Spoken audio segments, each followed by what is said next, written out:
因為我讀書嘅時候，由喺香港讀書到美國讀書，尤其讀研究院嘅時候咧，我哋睇嗰啲書，我哋欣賞嗰啲全部啲好嚴肅嘅嗰啲戲劇嗰啲大劇作家Beckett Pinter 呢個Ionesco 或者係邊個Tennessee Williams 同埋 Arthur Miller 都仲可以接受，都係啲嚴肅嘅。但 Chekhov、Ibsen 嗰啲就係即係真正有價值嘅劇本咁樣咁音樂劇喎，跳跳唱唱都唔知係咩嚟嘅。我嗰初認為做音樂劇冇咩意思咧咁做音樂劇唔同咯，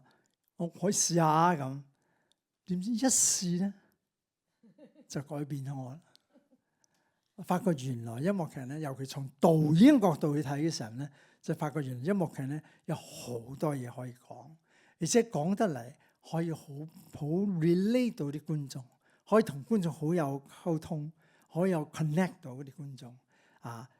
贏到啲觀眾係講。咁早年嘅音樂劇咧就以即係喺文本上咧係落多啲功夫嘅，所以音樂劇要好識得寫。好識得寫到啲靚嘅歌出嚟，好聽嘅歌出嚟。但係好聽嘅歌又需要咩咧？好嘅 lyric 好嘅唱詞個文字。咁有時係嗰個作家有嘅，有時係冇嘅，有另外一個人係負責做填詞嘅，所謂叫填詞。有時佢寫詞先添，寫咗詞自有音樂都有咁但係個音樂劇好咧，後期咧真係需要導演啦，因為導演咧，只可以將所有唔同嘅 element 咧統一起嚟，令到佢成為嗰個戲嘅個 soul， 佢嘅靈魂係乜嘢？其實喺個導演度。點解要做呢個戲咧？呢個同戲曲係有啲關係嘅，因為我好中意戲曲，我好中意中國嘅傳統戲曲。咁當年咧，我藝術節就問我有冇一個新嘅 idea 做一個創作作品啊？咁咧我就話有一個戲咧，我好想做嘅就係點樣將呢個中國傳統嗰啲愛情故事咧，令到佢用現代手法嚟做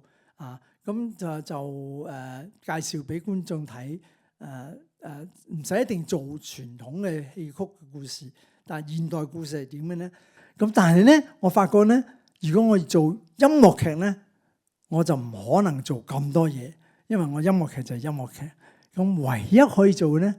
因為我粵劇我都唔係做傳統粵劇，係將佢唱段扣埋啫。咁 drama 嗰度咧，又係唔係做傳統音樂劇，而係將佢古仔咧係扣埋有啲音樂嘅嘢，大家互相好似對比咁樣。咁所以我就做咗一個叫做音樂劇場嘅戲出嚟。模型舊了，燈泡燒了，然後被你忘掉。但這戒指若能保留，就等於保障他朝。人緣滑了，溝通少了，麻煩逐秒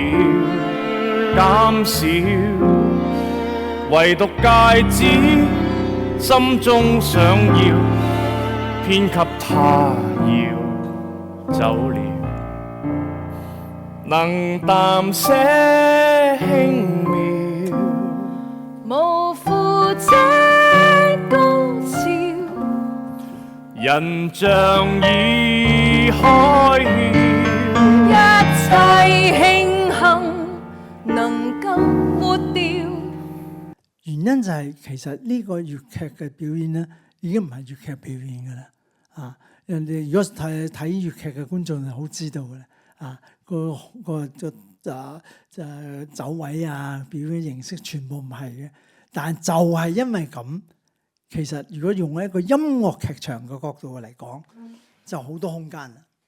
就好多或者叫音樂劇啦，甚至講音樂劇就好多空間可以嘗試做。我覺得香港係有好多人才係要可以喺香港有所作為嘅，但係要我哋自己要努力，我哋自己要爭氣，我哋自己要將喺唔同嘅情況之下，我哋要創造唔同嘅嘢出嚟。咁早年創作有早年要遇到嘅挑戰，今日又有唔同嘅挑戰。咁呢個都係我自己嘅睇法。咁我自己近年係多咗探討呢個粵劇嘅創作。其實我唔係為咗粵劇係因為香港嘅粵劇，我覺得可以有作為一個比較領先嘅，作為新嘅探討嘅，可以用嘅新啲嘅概念、新啲嘅手法去打造佢。就話你點解唔可以將個經典做翻出嚟呢？但係你用新嘅手法做出嚟，咁等佢睇到嗰個好嘅地方，個寶貴嘅地方喺邊度？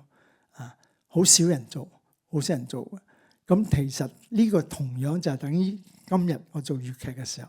我其中有一個好中意喺有意探討嘅嘢，就叫做經典再造，即係好嘅經典、好嘅粵劇、好嘅戲曲嘅劇，點樣用新手法再做出嚟，保留翻佢嘅精髓，但係個手法上係同而家觀眾可以接軌嘅，可以有新嘅觸覺嘅，有新嘅感受嘅，有新嘅得着嘅。咁呢個就係我今日最想同大家分享嘅。